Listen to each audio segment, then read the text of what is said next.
Estamos de vuelta junto a Mirna Schindler conversando con Claudia Álamo y Gerson del Río en esta pausa de comerciales para post-navideña. Sí, es buena esta la pauta, a ver. Ya pues, decíamos. Tenemos dos opciones, entrevista presidencial o Cenabás. Vamos por lo que se ha viralizado el fin de semana, pese a que la entrevista del 15 de noviembre, esta entrevista que le concedió a Oppenheimer. Andrés. Donde insiste en la tecla, pero además siempre como que va un poco más allá. Recordemos que la entrevista que le dio a la cadena SER, el fondo era más o menos lo mismo, que él insiste en la injerencia extranjera en medio de todo este movimiento, pero agregó el concepto de organización militar. Bueno, acá mete a los medios de comunicación en el tema de las fake news.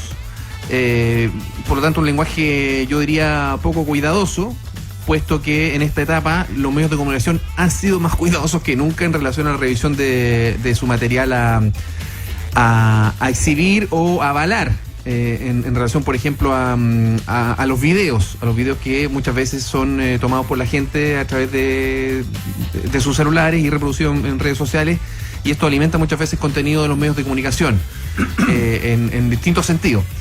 Entonces llama mucho la atención que el presidente, dentro de su frase, haya metido en el saco de la divulgación de fake news a los medios de comunicación. Seguramente se estaba refiriendo a las redes sociales, pero insisto, siempre como que se da un paso más. Es más, y eso da un ejemplo que fue totalmente equívoco, porque se equivocó el presidente, que fue el caso del muchacho Uribe de Curicó. De Curicó. Que dice, como ejemplo está eso, se divulgó falsamente que había un militar que le había disparado a este joven de muerte porque mató al niño. Y en circunstancias, no era un niño, era un adulto joven, papá incluso de una guaguita. Y finalmente era un miembro de una banda rival. ¿Pero de qué banda rival está hablando? El que le disparó o que está imputado por haberle disparado es un empresario que estaba disparándole a otra gente que se manifestaba. O sea, la banda rival era un adversario político que estaba en la trinchera de los que rechazaban a los manifestantes. ¿De qué está hablando el presidente con eso? Además, esa no es una fake news, esa es la información oficial, porque hubo testigos que apuntaron al militar. Estuvo detenido el militar se entregó, porque parece que hasta él mismo pensó que en una de esas, porque él también disparó, y disparó como varias veces con armas de salva y después de fuego real, el militar, de la patrulla famosa que iba pasando por la ruta 5 ahí a la altura de Curicó. Entonces hubo un fiscal que lo imputó, hubo un tribunal de garantía que validó que él era el imputado que había que imputar y lo dejaron en prisión preventiva. Hubo todo un caso, o sea, eso no es fake news, eso fue información real, cubierta en cada momento tal como se iba produciendo, hasta el minuto en que hay un vuelco y se descubre que había otra persona que aparecía como sospechosa de haber disparado. Ese es el caso particular. A mí no me parece. En este análisis, si ese es el nivel de juicio del presidente para considerar qué es fake news y qué no es, está completamente equivocado. Fíjate que a mí, me imagino que uno puede mirar esto panorámicamente y encontrar muchas aristas, pero para mí lo más relevante de esto tiene que ver con la obsesión del presidente por insistir en una misma tecla en la cual él sabe que la ciudadanía, al menos en su país, no le cree.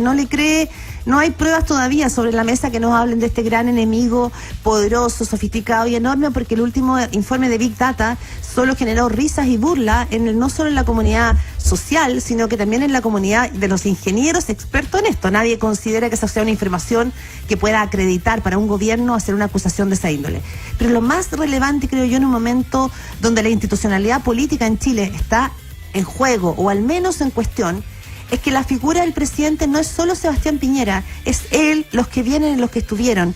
En un régimen presidencialista como el chileno, la función de la presidencia de la República es extremadamente importante, y frente a la debilidad requiere, creo yo, el manejo de su equipo de comunicación y del propio presidente, máximo tonelaje, máxima seriedad, máxima prudencia, porque tú estás en ese momento tú estás vestido con un terno que te lo vas a sacar en 2 años más.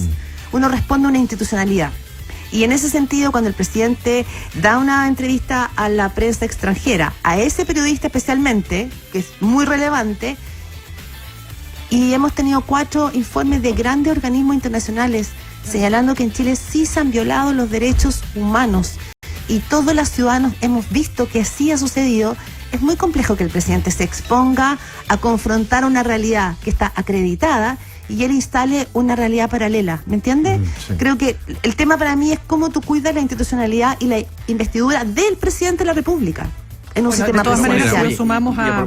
Bueno, totalmente contraproducente además cuando se insiste en esta tecla y de la manera en que se lo está haciendo, Claro. cuando se conoce además este informe famoso de Big Data que tiene una serie de cuestiones a comentar, es que primero logra un efecto adverso en el sentido de que hoy aparece una cantidad inmensa de videos respondiendo precisamente a esa entrevista que efectivamente ocurrieron en Chile, donde los agresores son efectivos policiales, en fin.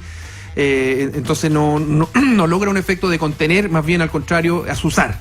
Y lo otro respecto de este famoso informe de Big Data, no olvidemos que el viernes apareció en el diario La Segunda, se reveló cómo habría sido construido. Y ahí aparecen dos figuras clave, gracias al testimonio que prestaron dos académicos de la Universidad Católica y uno de la Universidad de Chile, especialista en el tema, que relatan cómo el jefe de la SECOM, Selume, y la jefa de gabinete del presidente, ambos, una semana después del 18 de octubre, les pidieron, entre comillas, comprobar la injerencia extranjera el 18 de octubre. No aceptaron. Pero está claro que otros sí, por algo aparece este Big Data con las explicaciones que al gobierno, que no lo hizo el gobierno, que hizo un informe independiente, en fin. Pero la manera en que se trata de comprobar, hay una cuestión que en matemáticas se llama la comprobación inversa, o sea, yo parto el resultado y como mi tesis es que A va a dar B, bueno, si yo hago el camino al revés, significa que B va a dar A, bueno, en este caso no, ¿ah? Entonces, está quedando bien en tela de juicio el trabajo respecto de, no de inteligencia, porque además esto no sé si No, se no califica, es un trabajo de cruce de datos, pero sí el trabajo, de Big Data súper sofisticado. No, pero sí el está colchón quedando estratégico del presidente, claro, porque o sea, con eso se nutre. para tratar de comprobar algo que a todas luces, todavía no aparece ningún elemento concreto para que explique en buena medida una parte considerable lo que ha pasado. Entonces, da la sensación de que antes se decía, se ocupaba esto del disco rayado, ¿te acuerdas tú? Que repetía, que en comunicación tiene un efecto, o sea, cuando tú quieres instalar un concepto, eso es lo que hace.